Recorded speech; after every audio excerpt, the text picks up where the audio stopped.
In its most upbeat assessment yet since the start of the recession, the U.S. Federal Reserve says economic activity has picked up. On Wall Street, assurances that the central bank's benchmark rate would remain at record lows helped lift stock prices sharply higher.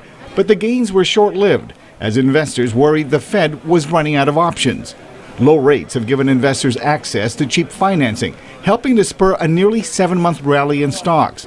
But Daniel Price, a former advisor to President George W. Bush, warns that recovery comes with risks. There is a risk that as one begins to turn the corner, it leads to complacency about pursuing an ambitious regulatory reform agenda. U.S. Treasury Secretary Timothy Geithner echoed a similar warning on Capitol Hill Wednesday, arguing that tough regulations are needed to prevent another meltdown. And there need to be consequences for firms that engage in unfair and defective practices, consequences that are strong enough to deter that behavior.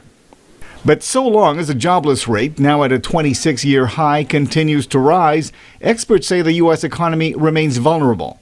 Leslie Gelb is a writer and former columnist for the New York Times. And until jobs are created, I think mainly by infrastructure projects, and people are put back to work, and factories start expanding their production lines, this economy will continue to stagnate and maybe get worse.